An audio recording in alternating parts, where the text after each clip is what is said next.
ज्येष्ठ नागरिक प्रतिष्ठानचे पोलीस प्रशासनाला निवेदन. विशेष बंदोबस्त ठेवण्याची मागणी. रॉंग साइड वाहन चालकांवर कारवाई व्हावी. डहाणू वाणगाव परिसरातील वाढत्या वाहतूक समस्याबाबत ज्येष्ठ नागरिक प्रतिष्ठानने पोलीस प्रशासनाकडे गंभीर दखल घेण्याची मागणी केली आहे. फ्लायओव्हर ब्रिजवर रॉंग साइडने वाहन चालवणाऱ्या चालकांमुळे अपघातांचा धोका वाढत असून ज्येष्ठ नागरिकांच्या सुरक्षतेचा प्रश्न निर्माण झाला आहे. तसेच स्टेशन परिसरातील अतिक्रमण, रिक्षांची अनियमित उभी राहणारी वाहने आणि वाहतुकीवरील गोंधळ यामुळे नागरिक त्रस्त झाले आहेत. या पार्श्वभूमीवर वाणगाव पोलीस स्टेशनकडे विशेष बंदोबस्त ठेवून कठोर कारवाई करण्याची मागणी करण्यात आली आहे. वाहतूक शिस्तीबाबत चिंता, गंभीर अपघात होण्याची शक्यता.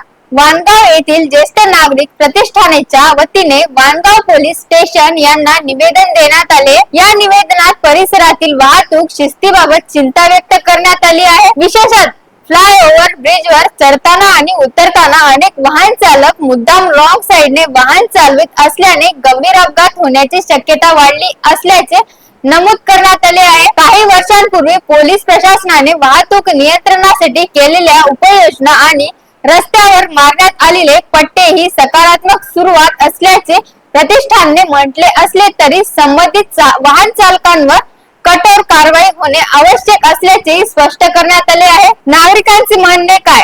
फ्लायओव्हर ब्रिज खालील दोन्ही बाजूंनी स्वतंत्र रस्ते उपलब्ध असूनही अनेक वाहन चालक उलट्या दिशेने ये जा करतात. त्यामुळे सामान्य वाहन चालकांसह ज्येष्ठ नागरिकांनाही मोठा त्रास सहन करावा लागत आहे. अशा वाहन चालकांना जाब विचारल्यास त्यांच्याकडून उर्मट व मयूर भाषेत उत्तर दिले जात, त्यामुळे वाद निर्माण होण्याची शक्यता वाढत असल्याचे निवेदनात नमूद आहे. याशिवाय वाणगाव स्टेशनकडे जाणाऱ्या वळणावर व नाक्याजवळ फळे विक्रेत्यांनी केलेल्या अतिक्रमणामुळे वाहतुकीत अडथळे निर्माण होत आहेत. एका बाजूला रिक्षांची रांग तर दुसऱ्या बाजूला इतर वाहनांची गर्दी असल्याने परिसरात नेहमीच कोंडीची परिस्थिती निर्माण झाली असल्याचे नागरिकांचे म्हणणे आहे.